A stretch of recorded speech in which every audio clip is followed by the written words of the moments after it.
কুম্ভ মেলার এই ছবিটিকে দেখলেই মনে হচ্ছে যেন আদিমকালের কোনো একটা অস্ত্রের ছবি। ভালো করে দেখলে বোঝা যায় আদিমকালে যে সকল অস্ত্র পাথর দিয়ে তৈরি করা হতো সেই ধরনের অস্ত্রের মতো খানিকটা দেখতে। দেখুন কালো খয়েরি একটু ওই ধরনের একটা বা বল্লমের মতো অংশ, বা শিবের যে ত্রিশূল আছে তার ঠিক মিডলে যে অংশটার মধ্যে খানিকটা, কিন্তু পাথরের মতো দেখতে আদিমকালের একটা অস্ত্রের মতো যেভাবে তৈরি করা। দেখুন ধারের দিকটা দেখুন ধারালো একটা যে ব্যাপারটা থাকে, ঠিক তেমন ধরনের একটা যেন রূপ পেয়েছে এই ছবিটি। এই ছবিটি দেখে মনে হচ্ছে যে আজকের কোনো যুগের নয়, সেটা দেখছে আদিমকালের। এটা কিন্তু এই ছবিটা থেকে কিছুটা হলেও আমরা ধারণা করতে পারি। এই অস্ত্রের মতো যে জায়গাটি আমি দেখছি প্রয়াগরাজের ত্রিবেণী সঙ্গমের যে অংশ, সেটা কিন্তু আমরা হয়তো অনেকেই অজান্তে তার উপরে কত হাজার হাজার কোটি কোটি মানুষ প্রতিদিন স্নান করছে প্রতিদিন।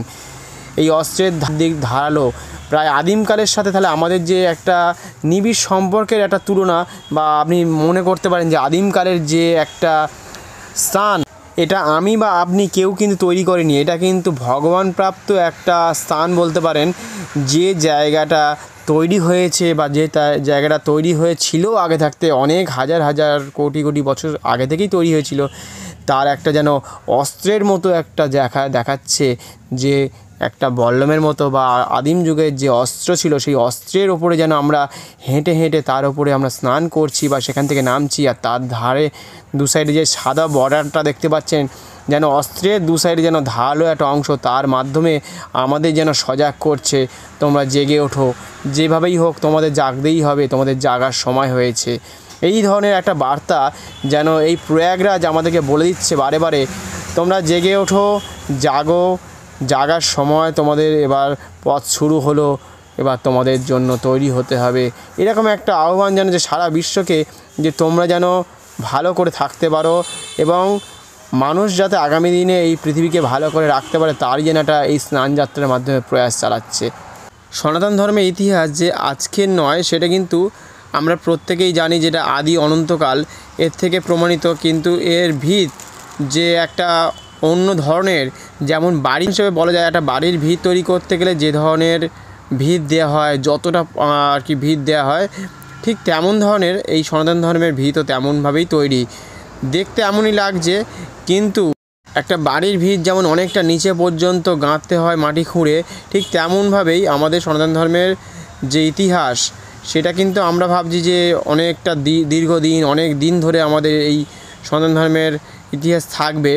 কিন্তু আমাদের এই যুগের সাথে যদি তাল মেলাতে হয়, তাল মিলিয়ে যদি না চলতে পারে, তাহলে দেখবেন এখনকার যুগে যে সকল বাড়িঘর হচ্ছে বা গাছপালা কেটে বা বিল্ডিং উঠছে, দেখবেন অনেক প্রমোটার বা অনেক শ্রেণীর প্রমোটাররা পুরনো বাড়িগুলোকে ভেঙে সেই মাটির তলায় যত পর্যন্ত ভিত ছিল সেগুলোকে কিন্তু আস্তে আস্তে উপড়ে ফেলছে।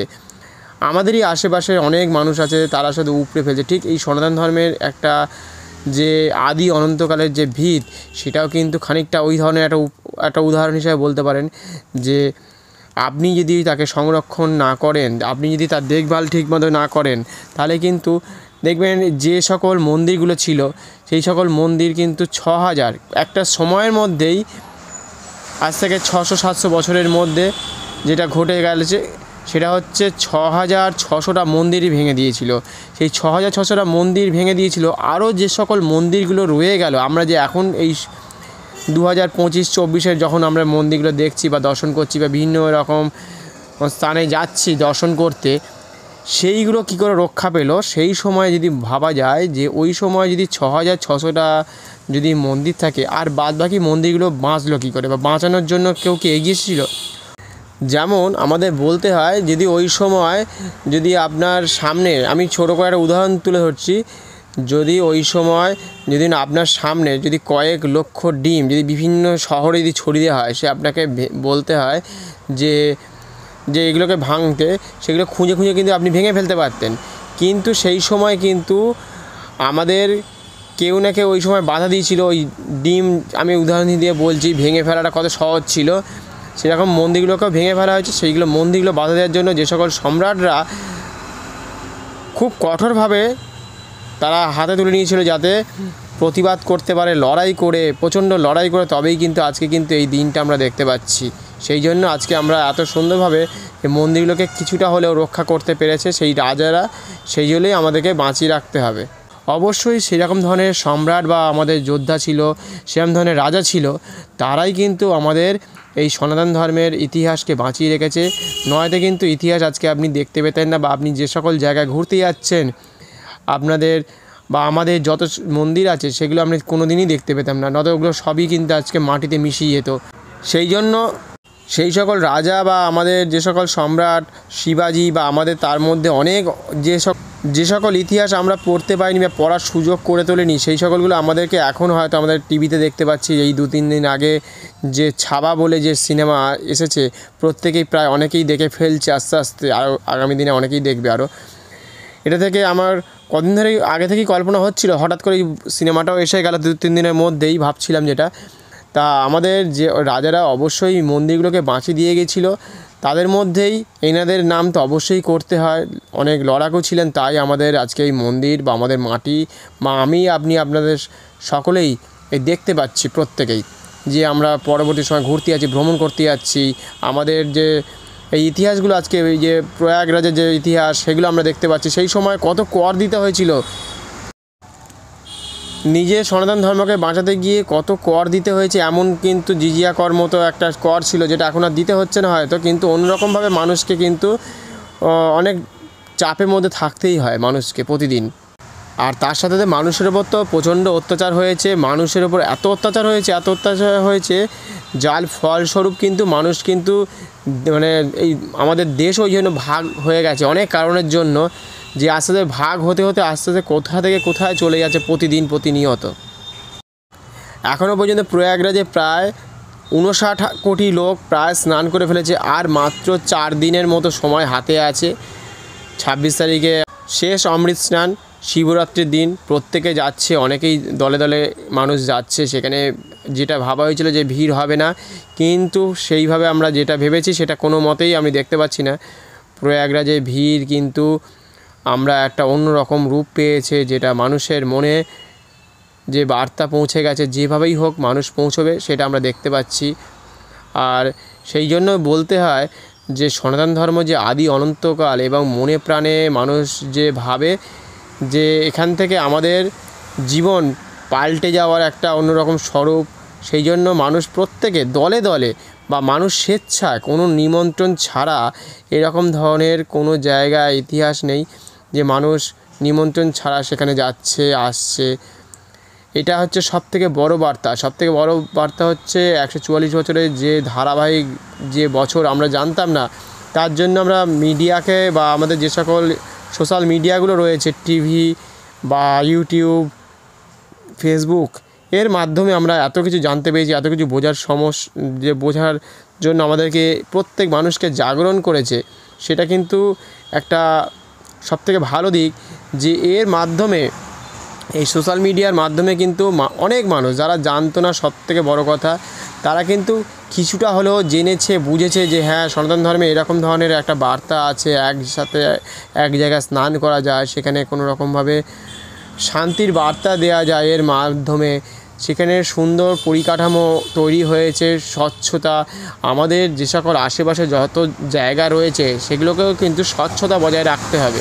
প্রত্যেকটা মানুষকে কিন্তু সজাগ থাকতে হবে, কারণ আমাদের আশেপাশে যেভাবে পরিষ্কার পরিচ্ছন্নময় হতে পারছে না, কারণ জনসংখ্যা এত বেশি।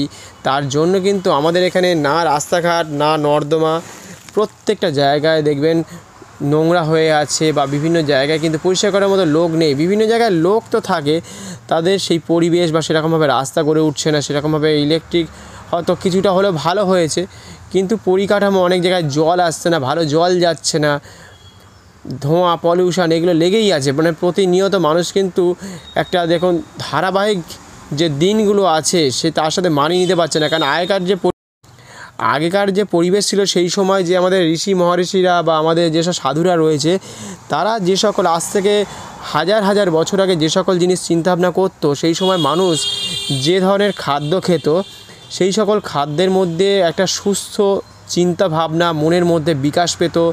সেখানকার পরিবেশ ছিল, বাতাবরণ এত সুন্দর, পরিকাঠামো ছিল, যেখানকার গাছপালা, পশু পাখিদের সাথে তারা যেন একটা নিরিবিলিতে কথা বলার মতো সুযোগ ছিল, এবং অনেক চিন্তাভাবনা করার মতো সুযোগ ছিল, যেটা এখনকার সমাজে সর্বত্র কিন্তু নয়েজে ভর্তি। রাস্তাঘাটে গাড়িতে হর্ন বাজছে, কলকারখানার আওয়াজ, টিভির আওয়াজ, বিভিন্ন জায়গা থেকে দেখবেন নয়েজে ভর্তি হয়ে গেছে, মাইকের আওয়াজ, আপনার যত রকমের গাড়ি ঘোড়া আছে তার আওয়াজ, বক্সের আওয়াজ, এগুলো চলতেই থাকছে প্রতিদিন। তার ফলে মানুষ সব কিছু যেন ভুলে যাচ্ছে।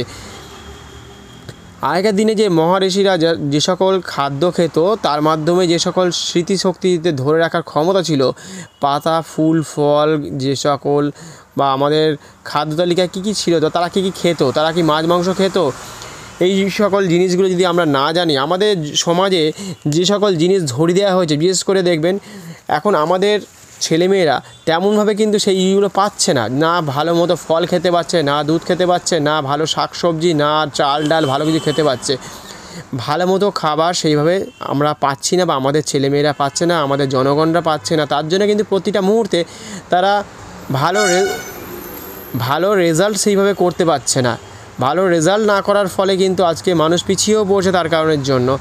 সেই জন্য আমরা যে সকল ফ্রুটগুলো খাচ্ছি, বিশেষ করে সবই কিন্তু বিদেশি ফ্রুট বা বিদেশি চালচিত্রগুলো আমরা তুলে ধরেছি।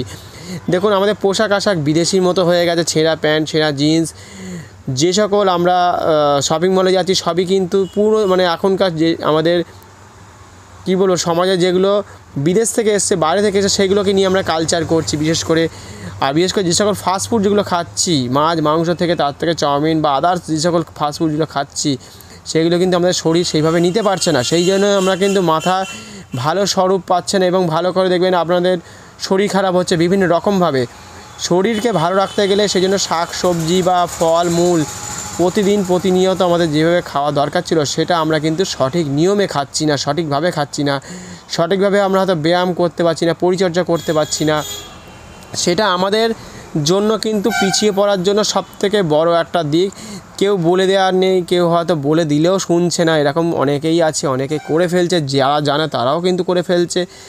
প্রতিনিয়ত মানুষ প্রতিদিন পিছিয়ে পড়ছে প্রতিদিন। তার জন্য কিন্তু আজকে আমরা এই ধরনের চিন্তাভাবনা, এখন আমাদের সামনে কম্পিউটার, মোবাইল বা আমাদের ইন্টারনেট, গুগল, ফেসবুক, জিমেল বা যাই বলুন, যে সকল আমরা মিডিয়াগুলো ব্যবহার করছি, সেগুলো কিন্তু সবই বিদেশি। কিন্তু আপনার যে টিভি দেখছেন, নেটফ্লিক্স, অ্যামাজন, বা আপনি যে শপিং করছেন অ্যামাজন পে, সবই কিন্তু বিদেশি। যে খাবারগুলো খাচ্ছেন সেগুলো কিন্তু সব বিদেশে একটা নামকরণে আসছে সবই আমাদের। কিন্তু আমাদের দেশের ছেলেমেয়েরা এই যে গুগলও তৈরি করতে পারছে না, ফেসবুকও তৈরি করতে পারছে না, ইউটিউবও বানাতে পারছে না। মানে একটা যে আমাদের নিজস্ব কোনো সমস্যা থাকবে সেটাও করতে পারছে না। যদি মনে করেন যে বাংলাদেশকে এখন আমাদের যে ছেলেমেয়ে, আমাদের যে আমাদের পরিজনরা বা আমাদের যে মার খাচ্ছে প্রতিদিন, তাদেরকে আমরা ইচ্ছা করলে কি ফিরিয়ে আনতে পারি না, বা বাংলাদেশের বিরুদ্ধে জোর করে আমরা নিয়ে নিতে পারি না। কিন্তু নিলে কিন্তু আমাদের ডিপ স্টেট কিন্তু আমাদের কিন্তু ভীষণভাবে চাপ দেবে, আমাদের উপর কর চাপাবে, আমাদের উপর ট্যাক্স চাপিয়ে দেবে। সেটা কিন্তু দেখবেন অনেক দেশ কিন্তু সেই জন্য অনেক পিছিয়ে পড়েছে। বিশেষ করে অনেকগুলো দেশ তারা কিন্তু এতটাই দুর্বল হয়ে গেছে যে তারা উঠতে পারছে না। বাংলাদেশের অবস্থা এখন ভীষণ খারাপ, শ্রীলঙ্কা খারাপ হয়ে গেছে, পাকিস্তান খারাপ হয়ে গেছে, এরকম আশেপাশের অনেক দেশ কিন্তু তারা কিন্তু আর মাথা তুলে তেমনভাবে উঠতে পারছে না। তার কারণ ওই জন্য যদি মনে করেছেন যে আপনি যুদ্ধ করে যে ভাবছেন যে উপরে উঠবেন বা আপনি ওই দেশটাকে দখল করে নেবেন, ডিপ স্টেট কিন্তু আমাদের দেশকে নিয়ে ভীষণ চিন্তায়, যে আমাদের দেশ হয়তো কিছুটা এগিয়ে যাচ্ছে অনেকটা, বা চাঁদে চলে যাচ্ছে, বিভিন্ন রকমভাবে অর্থনৈতিকভাবে শক্তিশালী হচ্ছে। তারা কিন্তু আমাদের দেশে যে কোনো সরকারি গঠন হোক না কেন, তাদের এত মাথা ব্যথা যে আমাদের সরকারকে ফেলে দেওয়ার জন্য তারা প্রায় কয়েক হাজার কোটি টাকা খরচা করছে শুধু অ্যাডের জন্য, যাতে আমাদের সরকার পড়ে যায়। আমাদের সরকার যাই হোক, লাল, নীল, বেগুনি, কমলা, সবুজ বা সাদা, হলুদ, কালো, যাই কালারের হোক না কেন, তাদের এত চিন্তা কেন? তারা কিন্তু আমাদের দেশটাকে কিন্তু যদি নিতে পারে, বা আমাদের দেশে যদি অন্য কোনো একটা খারাপ সরকার যদি চলে আসে, তারা কিন্তু ব্যবসা করতে পারবে সঠিকভাবে। তারা একটা যেটা বলবে সেটা আমাদের শুনতে হবে, মানে তাদের ওপরে কিন্তু আমাদের হাত চলতে ততক্ষণ। তারা যেটা বলবে সেটা আমাদের কিনতে হবে, খেতে হবে, পড়তে হবে এবং তারপরে আমাদের দেশের যত ধনসম্পদ আবার লুট হতে শুরু করবে। সেই জন্য আমাদের দেশের মানুষকে বুঝতে হবে কোন সরকার থাকলে আমাদের দেশের জন্য ভালো, কোন সরকার না থাকলে আমাদের দেশে খারাপ। সেটা যতক্ষণ না আমাদের দেশের মানুষ বুঝতে পারবে, আমাদের দেশের মানুষ যত দেরিতে বুঝবে ততই আমাদের দেশের উপরে কিন্তু চাপ বাড়বে।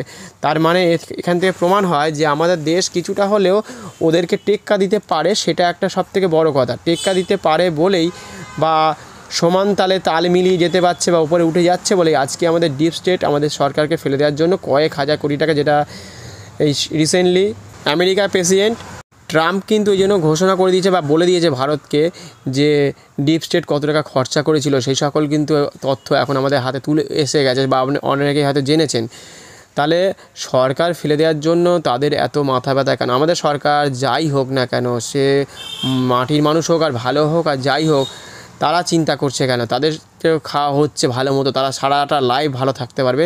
তারপরেও কিন্তু বিভিন্ন রকম দেশ দখল করার জন্য বা বিভিন্ন রকম দেশের উপর একটা চাপ সৃষ্টি করার জন্য বা আবার সেই ইংরেজ আমল শুরু করার জন্য তারা কিন্তু বিভিন্ন রকমভাবে আমাদের দেশের মানুষকে কিন্তু বোকা বানাচ্ছে হিসেব মতো। আমাদের দেশের মানুষ সেই টাকা নিয়ে বিজ্ঞাপন করে আমাদের দেশের মানুষকে হারিয়ে দেওয়ার জন্য উঠে পড়ে লেগেছে। সেটা আমাদের ছেলেমেয়েরা বা আমাদের জনগণ যদি বুঝতে পারে তাহলে কিন্তু অনেকটা ভালো হবে ফল। নয়তো কিন্তু আবার পুনরায় যে কোনো দেশ এসে আমাদের দেশে এসে তারা আবার রাজ করবে। আবার আপনারা সবাই মানে প্রত্যেকে আমাদের নিজেদের মানুষের হাত ধরেই আমরা আবার পিছিয়ে যাব অনেকটাই। যেটা মনে হচ্ছে আমরা স্বাধীন হয়েছি, স্বাধীন থাকার পরেও আবার কিন্তু সেই স্বাধীনতাকে কিন্তু আমরা হারিয়ে ফেলতে পারি। কিন্তু বাইরের লোক যখন আমাদের জন্য খরচা করছে আমাদের দেশের লোককে বা নিজের লোককে হারানোর জন্য, তার মানে তখন বুঝতে হবে যে আমাদের দেশকে এমন কিছু পাওয়ার আছে, এমন কিছু ক্ষমতা আছে যার ফলস্বরূপ কিন্তু আজকে আমাদের দেশের এই রকম একটা পরিকাঠামো তৈরি হয়েছে। এর ফল কিন্তু একটা অন্য ধরনের ছবি আমি দেখাতে পারি, যেটা দেখবেন আমাদের ভারতবর্ষের যখন আগের বছরেই আর কি সেপ্টেম্বর মাসে যখন আমাদের প্রধানমন্ত্রী গিয়েছিল, সেই প্রধানমন্ত্রীর পিছনের পতাকা দেখবেন আমাদের যখন জাতীয় সঙ্গীত হচ্ছিল তখন কিন্তু সেই জাতীয় সঙ্গীতের তালে কিন্তু পতাকাটা উড়ছিল, অন্যান্য পতাকা কিন্তু ওড়েনি। কিন্তু অন্য দেশে যখন জাতীয় সঙ্গীত হচ্ছিল তখন কিন্তু আমেরিকায় যখন জাতীয় সঙ্গীত হচ্ছে তখন কিন্তু আমাদের দেশের পতাকা বা অন্যান্য দেশের পতাকা কিন্তু একটাও ওড়েনি। সেটা কিন্তু ভেবে দেখুন। আমি এই নিয়ে বেশি কিছু বলতে পারবো না, এটা একটা অন্য ধরনের বার্তার কথা বললাম। এরকম ধরনের ঘটনাও ঘটেছে, নইলে এই ছবিটা আমাদের সামনে যে প্রকাশ পেয়েছে এটা একটা অন্য ধরনের ফলস্বরূপ বলতে পারেন, ভারতের শক্তি বলতে পারেন, ভারতের একটা ভগবানের একটা আশীর্বাদ বলতে পারেন, যে এরকম ধরনের একটা ফলস্বরূপ যে বিদেশের মাটিতে এরকম একটা ঘটনা ঘটতে পারে। যে দেশে যে বিল্ডিংয়ে মানুষ থাকতে পারে না সেখানে আমাদের জাতীয় পতাকা উড়ছে, যেখানে সবথেকে টপ মোস্ট প্রধানমন্ত্রী থাকতে পারে, আমাদের দেশের প্রধানমন্ত্রী থাকতে পারে এবং আমাদের দেশের পতাকা উড়ছে। এটা হচ্ছে সবথেকে বড় বার্তা যে আমাদের দেশের ক্ষমতা কোথা থেকে কোথায় যাচ্ছে আগামী দিনে, তার জন্য এটা তুলে ধরা। তা যে আমাদের দেশ যে কোনো মানুষের হাত ধরেই উঠতে পারে, সেটা কোনো বড় কোনো ব্যাপার নয়। মানুষ ভালো হলেই দেশ আগামী দিনে বা আপনি ভালো হলে আমার দেশ বা আমাদের আশেপাশের মানুষ প্রত্যেকে কিন্তু উন্নতির মুখ দেখবে, উন্নতির পথে এগিয়ে যাবে প্রতিনিয়ত। তার ফলে কিন্তু আমাদের যে সকল ছেলেমেয়েরা আগামী দিনে থাকবে এই পৃথিবীতে তারা কিন্তু সারা জীবন ধরে এর ওপরে নির্ভর করে থাকবে, আমাদের প্রকৃতির উপর নির্ভর করে থাকবে।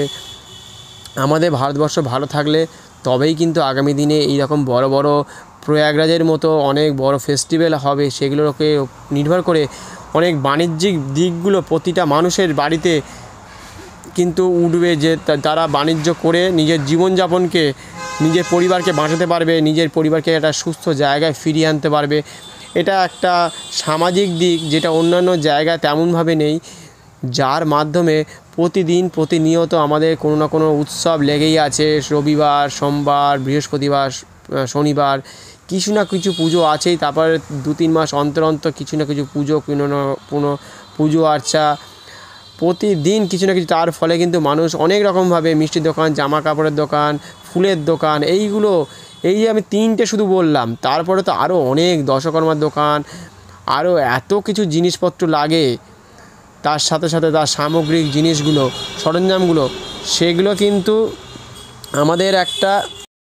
আমাদের ভারতকে ওঠানোর জন্য বা আমাদের দেশের মানুষকে সারাটা দিন একটা কর্মব্যস্ততার মধ্যে রাখার জন্য আমাদের চাষি ভাইদের যাতে সংরক্ষণ যাতে একটা উপকার হয়, তাদের যেন দুটো পয়সা পায়, তারা যে মাঠে ঘাটে চাষ করছে প্রতিদিন প্রতিনিয়ত, তারা যাতে ভালোভাবে উপার্জন করতে পারে, তার মাঝখানে যতগুলো মানুষ আছে, মিডলম্যান আছে, তারপরে যে আমাদের বাজার আছে সেখানকার মানুষ, তারপর দোকানদার আছে বিভিন্ন রকমের, প্রত্যেকে কিন্তু চেন ওয়াইজ একটা বিজনেস কিন্তু দিচ্ছে প্রতিদিন প্রতিনিয়ত প্রতিক্ষণের জন্য। এবং তার সাথে সাথে যত লোক মানুষ কিন্তু এই মিডিয়ার মাধ্যমে দেখছে, বিভিন্ন রকম সোশ্যাল মিডিয়ার মধ্যে, টিভির মাধ্যমে, মিউজিকের মাধ্যমে, তার মধ্যে গান হচ্ছে, গান কেউ তৈরি করছে, কেউ হয়তো বিভিন্ন স্টেজ প্রোগ্রাম করছে, বিভিন্ন রকম পুজো আজরায় তারা কিন্তু পয়সা অর্থ উপার্জন করছে, কেউ সঙ্গীতের সাথে যুক্ত আছে, কেউ ছবি আঁকার সাথে যুক্ত আছে, তারা কিন্তু প্রতিটা দিন তাদের সাংস্কৃতিক দিকগুলো তুলে ধরতে পারছে, তুলে ধরার জায়গা রয়েছে। তাদের বাবা মা যে সকল যে ছবি আঁকা, গান গাওয়া, নৃত্য করা, আরও বিভিন্ন রকমের সাংস্কৃতিক দিকগুলো আছে, কবিতা বলা, সেগুলো কিন্তু কোনো একটা প্ল্যাটফর্ম চাই মানুষের সামনে তুলে ধরা, সেখানে কিন্তু তুলে ধরছে এবং তারা পরবর্তী সময় হয়তো আরও বড় বড় জায়গায় স্থান পাচ্ছে। বড় বড় জায়গায় স্থান পাচ্ছে বলে তারা কিন্তু একটা বড় প্ল্যাটফর্ম নিজের বাবা মার জন্য তৈরি করে দিতে পারছে, যে হ্যাঁ বাবা বা মাকে বলতে পারছে বা পরিজনকে, আপনার পাড়াকে কিন্তু একটা বড় করে একটা প্রেজেন্টেশন করছে যে দেখুন আমাদের পাড়ার ছেলেরা তারা কিন্তু একটা অন্য জায়গায় কিন্তু স্থান পেয়েছে। সমাজে যদি এই রকম পুজো আচরা বা আমাদের এই সকল যে 33,000 কোটি যে দেবতা আছে, তাদের যদি পুজো আচরা যদি আজকে না হতো, মন্দির যদি না থাকতো, আজকে যারা বাস চালাচ্ছে, ট্রাম চালাচ্ছে বা ট্রেন চালাচ্ছে, যে সকল গাড়িগুলো যাচ্ছে, বিভিন্ন রকমভাবে তারা কিন্তু বিভিন্ন শ্রেণীর মানুষ হতে পারে, চাষিরাও বিভিন্ন শ্রেণীর মানুষ হতে পারে, প্রত্যেকে কিন্তু ড্রাইভার থেকে শুরু করে যে সকল গ্যারেজের লোকজন আছে তারাও কিন্তু ইনকাম করছে। যতগুলো মানুষ রাস্তাঘাটে দোকানপাট, চায়ের দোকান, ফুলের দোকান যত আছে সেখানে চা খাচ্ছে বা বিভিন্ন রকমভাবে তারা বিভিন্ন রকম দোকান দিচ্ছে, চাউমিন, এগরোল থেকে শুরু করে ফাস্টফুডের দোকান দিচ্ছে, সব বিভিন্ন রকমভাবে তারা ইনকাম করে খাচ্ছে। রাত্রি 2টো, 2:30, 3টের সময় সে সকল দোকানে কিন্তু বিক্রি হচ্ছে। রাত্রির এমনকি 24 ঘন্টার জন্য এমন এমন দোকান আছে শাটারই নেই। কিছু কিছু জায়গায় বাইরের দিকে যারা যায় শাটারই নেই, 24 ঘন্টা ধাবাগুলো খোলা থাকে।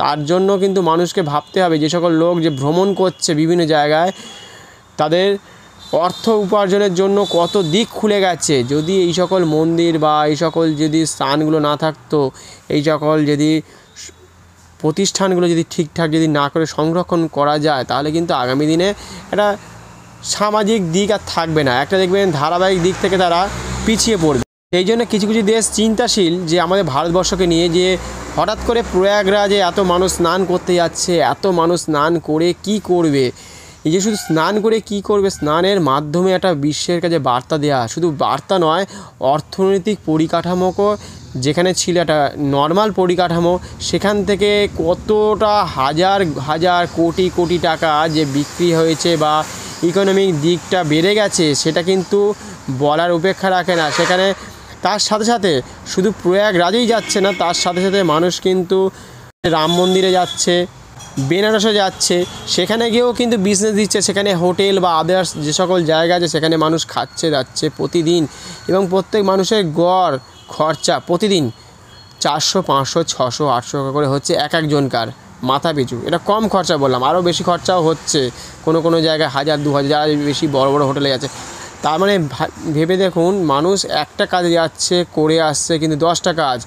একদিনের জন্য স্নান করতে যাচ্ছে, 4 দিন, 3 দিন, 6 দিন রাস্তায় কাটিয়ে আসছে, অনেক রাস্তা হেঁটেছে, সেখানে কেউ না কেউ কোনো দোকানে জল খাচ্ছে, চা খাচ্ছে, কিছু না কিছু কিনে খাচ্ছে, সব কিন্তু ক্যাশ পয়সায় বিক্রি হচ্ছে। তাহলে ধারাবাহিকভাবে ভাবতেই হবে যে সনাতন ধর্মের মানুষ যদি এইভাবে পয়সা খরচা করে, তাহলে কিন্তু যত মানুষ আছে, সে যে শ্রেণীরই মানুষ হোক, সেই সব শ্রেণীর মানুষই কিন্তু কোথাও না কোথাও ইনকাম করার সুযোগ পাচ্ছে। প্রতিদিন তারা একটা রোজগার করছে, সকাল থেকে রাত দিন হয়ে যাচ্ছে, তাদের জিনিসপত্র বিক্রি হচ্ছে। সেই জন্য অবশ্যই সনাতন ধর্মের মানুষ এবং মন্দিরগুলোকে যদি রক্ষা করা যায় সুন্দর করে পরিকাঠামো করে, তাহলে কিন্তু সারা জীবন ধরে মানুষ কিন্তু এই স্বর্গরাজ্য কিন্তু বিরাজ করতে পারবে।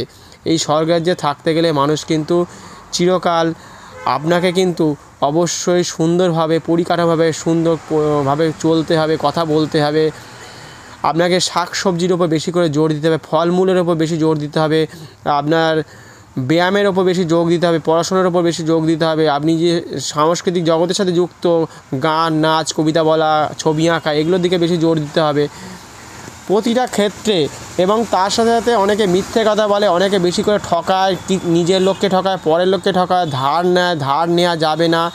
এর ফলেও কিন্তু মানুষের ক্ষতি হয়। একটা দোকান বন্ধ হয়ে যেতে পারে ধার নেওয়ার ফলে। দীর্ঘদিন ধরে ধার নিতে নিতে হাজার হাজার লোক আসে একটা দোকানে, কিন্তু প্রত্যেকে কিন্তু ইন্ডিভিজুয়াল কিন্তু একজন করেই দেখছে, ভাবছে। কিন্তু দেখবেন বছর, 2 বছর, 6 বছর, 10 বছর পরে দেখবেন 8টা থেকে 10টা খাতা হয়ে গেছে, দেখবেন 6 থেকে 7 হাজার লোকের কাছে টাকা পায়। সেই জন্য পিছিয়ে পড়ার জন্য ধার দেয়া এটা কিন্তু আমাদের জগতের জন্য একটা ক্ষতি। যে দোকানদার স্থায়ীভাবে রয়েছে কোনো জায়গায়, লোকাল লোক তাকে ধার নিয়ে শেষ করে দিচ্ছে। দরদস্তুর করছে, করা ভালো। দরের সাথে সাথে যদি এইগুলো যদি না বন্ধ হয়, তাহলে কিন্তু একটা বড় দোকান কিন্তু আপনার চোখের সামনে বন্ধ হয়ে যেতে পারে বেশ কিছু বছর পরে। কারণ সে দেখছে যে আমি ব্যবসা করে কিছু করতে পারছি না, কিন্তু যে লোকটা কিন্তু ঘুরে ঘুরে বিজনেস করছে তার কিন্তু তেমনভাবে ধার নেই। বা যে স্টেশনে বিক্রি করে আসছে বা অন্য অন্য রাজ্যে হয়তো বিক্রি করছে, যাকে কেউ চেনে না, জানে না, চলমান, যে তার বেশি ধার নেই, সে কিন্তু বড়লোক হয়ে যাচ্ছে। আর দেখবেন যারা রাস্তাঘাটে বিক্রি করছে তারা কিন্তু আস্তে আস্তে পয়সা করে ফেলছে অনেকটাই। সেই জন্য আপনাদের ধারের বিষয়ে বা এই বিষয়গুলো সবথেকে বেশি মাথায় চড়া দিতে হবে, যাতে না ধার হয়। মানুষ ধার এই কারণের জন্য অনেক সময় পিছিয়ে পড়ছে। সেই জন্য যতগুলো নেগেটিভ দিক আছে সব দিকে, মিথ্যে কথা বলা বা মিথ্যেকে চেপে দেওয়া, বা কোনো জিনিসকে আপনি যদি লুকিয়ে চুরিয়ে বা বিয়ে দিয়ে দেওয়া, এই ব্যাপারগুলো যদি থাকে, একটা মিথ্যেকে ঢাকতে গিয়ে 10,000 মিথ্যে বলতেই হবে। সব কিছুর জন্য তখন মুশকিল হয়ে যাবে, আমাদের দেশ তত পিছিয়ে পড়বে। যত মিথ্যে বলবেন মিডিয়া তখন ছড়িয়ে পড়বে, যত আপনি খারাপ কাজগুলো এগিয়ে নিয়ে আসবেন আপনার দেশের জন্য ক্ষতি হবে। এর জন্য আপনাকে সবথেকে এই আমাদের যে ছেলে মেয়েগুলো ভুল ভ্রান্তি জায়গায় হয়তো বিবাহ হয়ে যাচ্ছে, যেখানে থেকে বিভিন্ন রকমভাবে মানুষ বিচ্ছিন্ন হয়ে যাচ্ছে, যোগাযোগ মাধ্যম কিন্তু তাদের কাছ থেকে দূরে চলে যাচ্ছে। তাদের সাথে অনেক মানুষের কথা বলার সময় নেই, বা তাদের সাথে কেউ কথাও বলছে না। এমন এমন জায়গায় তাদের বিবাহ হয়ে যাচ্ছে, এমন দূরে চলে যাচ্ছে, এমন বিদেশে চলে যাচ্ছে জায়গায়, সেখানে তাদের সাথে যোগাযোগের মাধ্যম গড়ে উঠছে না। সেই জন্য অনেক ভালোভাবে আপনাদের কাছে জানতে হবে কোথায় কাকে বিবাহ দেব, কোন স্কুলে পড়বো, কোথায় পড়তে যাব, কোথায় খেলতে যাব, এইগুলো, বা কোন দোকান থেকে আমি কোন জিনিসটা কিনলে আমার সারাটা জীবন, বা ভালো জিনিস কিনবো না সেকেন্ড হ্যান্ড জিনিস, কোয়ালিটির জিনিস কিনবো। মানে প্রত্যেকটা জিনিসের কোয়ালিটি যেন, মান যেন ভালো থাকে। যেমন বিদেশে দেখবেন সব জিনিস কিন্তু ভালো কোয়ালিটির তারা বিক্রি করে, বা ভালো জিনিস তারা কিনতে চায়, বা ভালো জিনিস তাদের দেশকে ঢোকায়। আগে দেখবেন যখনই ওদের দেশে কিন্তু কোনো জিনিস প্রবেশ করে, তখনই আগে ভালো করে চেক করে নেয় যে আমি এই জিনিসটা আমার দেশে যখন ঢোকাবো, সে ইন্ডিয়া থেকে আসুক বা চায়নার থেকে আসুক, যে দেশ থেকে আসুক, সেই দেশটা তাদের পরীক্ষা করে তবে তাদের দেশে কিন্তু প্রবেশ করায়, নয়তো কিন্তু সেটা কিন্তু আবার ফেরত পাঠিয়ে দেয়। তার মানে কত টাকা নষ্ট হবে, সেই জন্য কিন্তু আগে থেকেই বুঝে যায় যে এই জিনিসটা কিন্তু আমেরিকায় যাবে বা লন্ডনে যাবে, সেখানে কিন্তু ভালো কোয়ালিটির মানের জিনিস দিতে হবে। সে মাছ হোক, মাংস, খেলনা হোক, বা যে কোনো তরিতরকারি বা শাক সবজি, চাল ডাল, যাই বলুন, পোশাক বলুন, প্রত্যেকটা জিনিসেই। সেই জন্য তারা মানটাকে বজায় রাখে। সেই জন্য আপনি যদি ধারাবাহিকভাবে যদি মানটাকে বজায় রাখতে পারেন, তাহলে কিন্তু আপনার দেশ, আপনার শহর সব কিছু সুন্দর হবে। আপনার ছেলেমেয়ে তেমনভাবে শিখবে আগামী দিনে। আপনার ছেলেমেয়ে নয় তো ভুল ভ্রান্তি জিনিসগুলো সব শিখে আগামী জেনারেশন কিন্তু ওই যেহেতু ওই ভুল জিনিসগুলো শিখে এসছে, সেকেন্ড হ্যান্ড জিনিস, থার্ড হ্যান্ড কোয়ালিটি জিনিসগুলো শিখে আজকে কিন্তু আপনার দেশের যত রকমের নেগেটিভ জিনিস সব কিছু কিন্তু আমাদের দেশে ভুল হবে। সে আপনার শিক্ষাক্ষেত্রে বলুন, হসপিটালে বলুন, প্রতিটা জায়গায় মানুষ ভুল ভ্রান্তি শিখছে। এবং দেখবেন একটা গরম উত্তেজনা তৈরি হয়ে থাকছে সারাক্ষণ ধরে। সেখানে কুলমেন্ট, যখন জাপানের মতো জায়গায় শান্ত পরিবেশ, তারা থাকতে চায়, কথা কম বলে, তারা যত রকমের জিনিস আছে সব কিন্তু তারা কিন্তু ভালো জিনিস তারা ব্যবহার করে, সেকেন্ড হ্যান্ড কোয়ালিটি ওই তাদের ঢুকতেই দেয় না। তার ফলে কী হয়, পরিচ্ছন্নতা বজায় থাকে। দেশের লোকজন, মানুষের মধ্যে একটা আগাগোড়া একটা ধারাবাহিকভাবে কিন্তু তৈরি হয়েছে অন্যরকমভাবে, যে সুষ্ঠুভাবে চলবো, সুষ্ঠুভাবে থাকার চেষ্টা করবে। তাদের দেশেও রাজনীতি হচ্ছে, আমাদের দেশেও রাজনীতি হয়। আমাদের দেশে রাজনীতি হলেই একটা যেন বোমা আতঙ্কর ব্যাপার, যে বোম ফাটবে, মারধর করবে এই দিতে। কিন্তু আমাদের অন্য অন্য দেশেও হয়, সেখানেও হতে পারে, আমেরিকাতেও গুলি চলেছে বা বিভিন্ন রকমভাবে হয়তো ফ্রান্সেও হয়তো হতে পারে, বিভিন্ন জায়গায় হতে পারে। কিন্তু তারা কিন্তু ধারাবাহিকভাবে রোজ রোজ করে না। সাধারণভাবে আমাদের দেশে হলেই, একটা ভোট হলে, একটা রাজনীতি কোনো কিছু হলেই কিছু না কিছু লেগেই আছে, প্রতিদিন কিছু না কিছু লেগে আছে। একদিন নয়, দুদিন নয়, 6 মাস 7 মাস পরেও দেখছি বোমাতঙ্ক হচ্ছে। এমন পৃথিবীতে দেখে আমরা হতবাক হয়ে গেছি যে আজকালকার দিনেও ঘটে। হ্যাঁ, ব্যালট বক্স নিয়ে দৌড়চ্ছে, এটা দেখে আমরা অবাক হয়ে যাচ্ছি, টিভিতে দেখে অবাক যে এরকম ধরনের ঘটনা অন্য অন্য দেশের লোক দেখে হাসছে, ভাবছে যে এরা যে কত হাজার হাজার যুগ পেছনে পড়ে আছে, আর আমরা এদের দেশে লুট করার জন্য চলো আমরা যাই। ওই জন্য ডিপ স্টেটের মধ্যে জায়গা আছে যারা আমাদের দেশকে ভোটে হারিয়ে দিয়ে অন্য এমন একটা সরকারকে হয়তো বলছে যে আনো, যাতে আমরা নাড়াচড়া করবো ওপর থেকে, আর আমরা দেশের লুটপাট চালাবো। সেই জন্য আমাদেরকে ভাবতে হবে যে আমাদের দেশে কী সরকার থাকবে, আমাদের দেশে কী থাকলে ভালো হয়। আমাদের দেশে ফার্স্ট কোয়ালিটি জিনিস থাকলে তবে কিন্তু আমাদের দেশ আরও সুষ্ঠু সফলভাবে চলবে, বা আমাদের ছেলেমেয়েরা কী কী জানছে, কী কী শিখছে সেটা দরকার আছে। আর কার সাথে মিশছে, কে কী করছে, মোবাইলগুলোকে কীভাবে ব্যবহার করছে, গেম খেলছে না পকেটে রাখছে না বুক পকেটে রাখছে, এবং রাতে হয়তো ঘরের মধ্যে মাথার নিচে মোবাইল রেখে ঘুমিয়ে পড়ছে, সেটা কতটা যে ক্ষতিকারক দিক, তার ফ্রিকোয়েন্সি কতটা থাকে এখনও দিনে। আজকালকার ছেলেমেয়েরা বা আমাদের বাবা মাদের মধ্যেও অনেকে দেখেছি যাদের সাথে মেলামেশা করি, তারা এখনও জানে না ঘরের মধ্যে হয়তো মোবাইল রেখে এর মধ্যে বলছে কোথায় রাখবো। এমনও হচ্ছে যে এই আমার ঘরের এইটুকুনি ঘর কোথায় রাখবো, যাদের অনেক বড় ঘর তারাও অনেকে জানে না হয়তো। সেই জন্য দূরে রাখা উচিত। এটা আপনারা দেখে নেবেন যে মোবাইল কোথায় রাখতে হয় না রাখতে হয় বা কীভাবে রাখবো। এইভাবে কিন্তু আমাদের দেশের বিভিন্ন রকমভাবে ক্ষতি হচ্ছে। আমাদের ছেলেমেয়েদের কীভাবে চলতে হবে, কার সাথে কথা বলতে হবে, কোন স্কুলে পড়া উচিত, এগুলো অবশ্যই জানতে হবে। একসাথে ছেলেমেয়েরা যখন কলেজে বা বিভিন্ন রকম বাসে বা বিভিন্ন রকম জায়গায় যাচ্ছে, তাদের কতটা ক্ষতি হচ্ছে।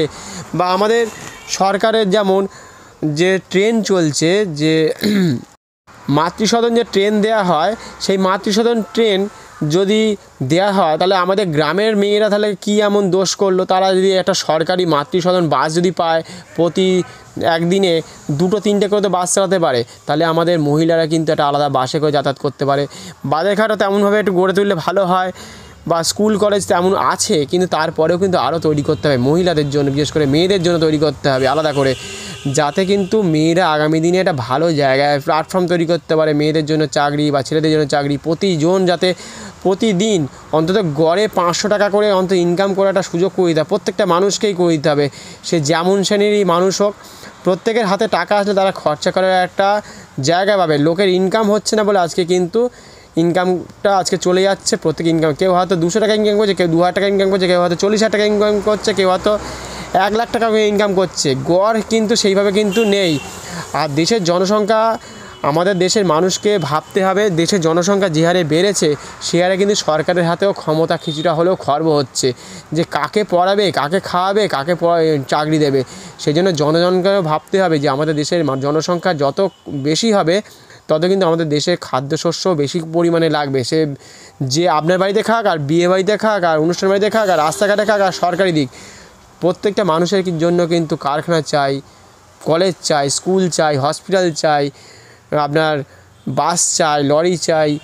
প্রত্যেকটা মানুষের জন্য কিন্তু একটা করে স্থান জায়গা দখল করে থাকছে। সেই জন্য আমাদের পরিকাঠামো, বিদেশে দেখুন জায়গা বেশি লোক কম, তার ফলে কি হচ্ছে, তারা যত রকম জিনিস ব্যবহার করছে সবই কিন্তু একটা ধারাবাহিক একটা জায়গা, যে একটা লোকের 4-6টা গাড়ি আছে, বাড়ি আছে 4-6টা, জমি আছে প্রায় বিঘে বিঘা জমি আছে, সেখানে তারা চাষবাস করছে, যা খুশি তাই করতে পারছে। আপনি কিন্তু করতে পারছেন না। আপনি কিন্তু একটা ছোট বিল্ডিংয়ের মধ্যে থাকছেন, প্রতিদিন একটা ফ্ল্যাটের মধ্যে থাকছেন, আপনার নিজস্ব চাষের জায়গা নেই, একটা ফুল গাছ লাগানোর জায়গা নেই, একটা গাছ লাগানোর জন্য আপনাকে জিজ্ঞাসা করতে হচ্ছে, আপনাকে কিনে নিয়ে আসতে হচ্ছে।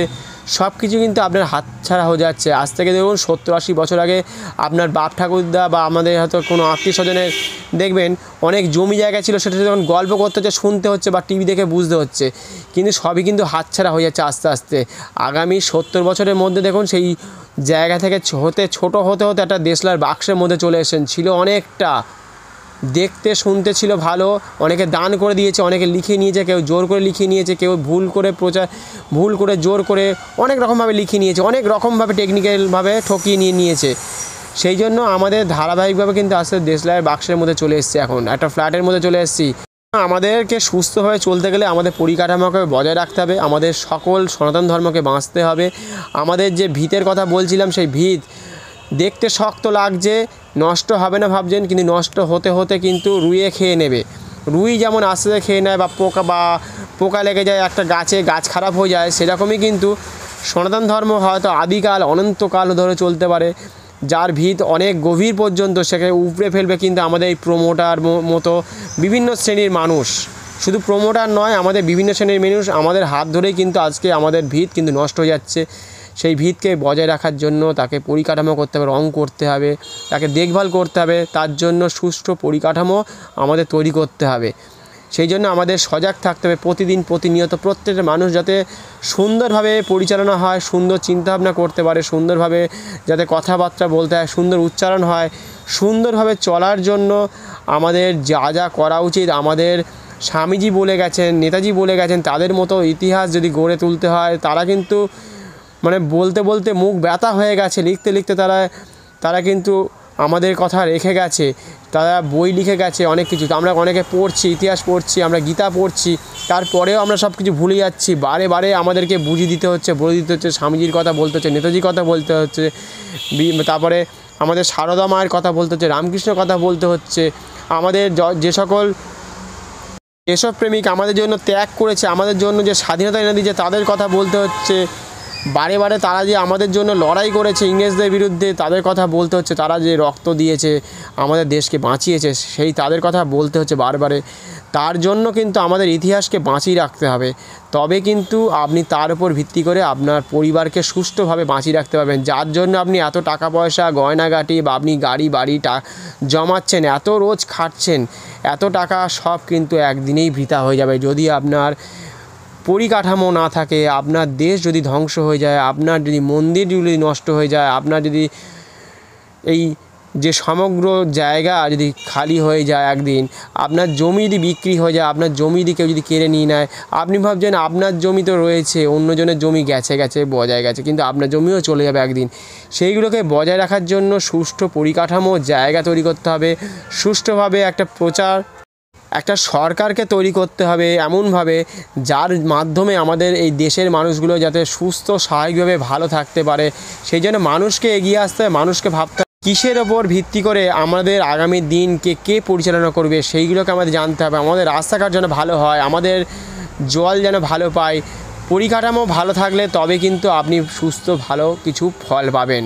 সেই জন্য আপনাকে যতগুলো দিক আছে আমাদের সেই সব দিকগুলো দেখতে হবে। আমাদের মেয়েদের যে সকল জায়গায় ভুল জায়গায় বিবাহ হয়ে যাচ্ছে, ওই মেয়ের ভুল জায়গায় বিয়ে হয়ে গেছে, সেটা যদি আপনি খেয়াল না করেন, সেটা যদি না বোঝার চেষ্টা করেন, তাহলে কিন্তু বা ছেলে মেয়েগুলো যেসব ভুল জায়গায় চলে যাচ্ছে, সেগুলোকে যাতে ফিরে আসতে পারে বা ফিরিয়ে আনার জন্য কথা বলতে হবে, এগিয়ে আসতে হবে। সেই জন্য আমাদেরকে তাদের সাথে বিভিন্ন রকমভাবে তাদের পরিবারের সাথে কথা বলতে হবে। সে ভুল জায়গায় চলে যাচ্ছে, ভুল জায়গায় তাদের মেলামেশা করছে, এইভাবে তাদেরকে ফিরিয়ে আনা যায় কী করে, সেই নিয়ে অনেকটা দূর পর্যন্ত আমাদেরকে কিন্তু একটা লড়াই করতে হবে, তাদের জন্য কথা বলতে হবে। বা লড়াই মানে সেরকম লড়াই নয়, তাদের মনের সাথে সামাজিকভাবে যেভাবে কথা বলা দরকার, মনস্তাত্ত্বিক যে জ্ঞান, মনস্তাত্ত্বিকদের সাথে কথা বলা বা কাউন্সেলিং করতে হবে, কাউন্সেলিং করে তাদেরকে ফিরিয়ে আনতে হবে। সাইকোলজি কত ডাক্তার আছে, অনেক ছেলে মেয়ে হয়তো দেখবেন আত্মহত্যা করে ফেলছে এখনকার যুগে, তাদেরকে ফিরিয়ে আনা যায় অনেক রকমভাবে। কাউন্সেলিং এবং মনস্তাত্ত্বিক যে ডাক্তার আছে, মনোবিদ ডাক্তার আছে, তার মাধ্যমে তাদেরকে বুঝিয়ে কী করে ফিরিয়ে আনা যায় বা তাদের সাথে কীভাবে কথা বললে, অনেকে হয়তো দেখবেন আজকে ভালো আছে, কালকে হয়তো অনেকে আত্মহত্যা করছে বিভিন্ন কারণে। অনেক ইয়ং জেনারেশন টিনেজরা আত্মহত্যা করছে বিভিন্ন কারণের জন্য, বাড়ির পরিস্থিতির জন্য, বিবাহের জন্য হতে পারে, পরীক্ষার জন্য হতে পারে, বিভিন্ন ক্ষেত্রে তারা কিন্তু ভয়েতে বা বিভিন্ন ক্ষেত্রে হচ্ছে। তাদের এই নিয়ে আমি পরে একটা ভিডিও করব অবশ্যই। তাদেরকে ফিরিয়ে আনার জন্য অবশ্যই কথা বলতে হবে। ভালোভাবে স্নান করুন এবং শিবরাত্রির দিন খুবই ভালো একটা শুভ দিন, সেদিনকে প্রত্যেকে কিন্তু ভিড় করবে।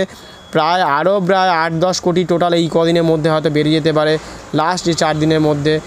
সেই জন্য প্রত্যেকে সাবধানে যাতায়াত করবেন, ট্রেনে, বাসে বা সড়কপথে যেখানেই যাচ্ছেন। অনেক মানুষের হয়তো অনেক রকমভাবে কষ্ট হবে, সুস্থভাবে যান, আস্তে আস্তে ধীরে যান। সিঁড়ি থেকে নামার সময় অবশ্যই আপনারা নামার সময় ভালোভাবে দেখে নামুন, আস্তে আস্তে নামুন, একটু দেরি হতে পারে, তার জন্য আপনি অত চিন্তিত হবেন না। আর তেমন হলে বাড়িতে স্নান করার কথা বলছি বারে বারে, ঠাকুরকে ভালো করে ডাকুন বা গীতা পড়ুন, বাড়িতে ভালোভাবে স্মরণ করে ঠাকুরের সেখানেই স্নান করুন। যারা যেতে পারছে না, বাড়ির অনেক ফ্যামিলি যেতে পারছে না, অনেক কাজের জন্য অনেক মানুষ যেতে পারছে না, অনেক মানুষ কাজের চাপে যেতে পারছে না বা পরিস্থিতির সময়ের জন্য যেতে পারছে না, ছুটি পাচ্ছে না, সেই কারণের জন্য যারা চ্যানেলটিতে নতুন আছেন অবশ্যই সাবস্ক্রাইব করে রাখবেন। মাল্টিপারপাস স্টোরি ইউটিউবে গেলেই আপনি খোঁজ পেয়ে যাবেন মাল্টিপারপাস স্টোরি মহাদেবের লোগো। যারা ফেসবুকে আছেন তারা চণ্ডী মণ্ডলে গেলে আপনারা দেখতে পাবেন, আমি 2 জায়গাতেই দিয়ে দেবো। অবশ্যই সাবস্ক্রাইব, লাইক এবং শেয়ার করবেন। এখানেই শেষ করছি, পরবর্তী সময় আবার নতুন কোনো ভালো আপডেট আসলে অবশ্যই আপনাদের সাথে তুলে ধরবো। ধন্যবাদ, নমস্কার, প্রত্যেকে সুস্থ থাকবেন, ভালো থাকবেন এবং হর হর মহাদেব বলে এখানেই শেষ করলাম। আবার পরবর্তী সময় দেখা হচ্ছে বা আপনাদের সাথে কথা হবে। ধন্যবাদ, নমস্কার।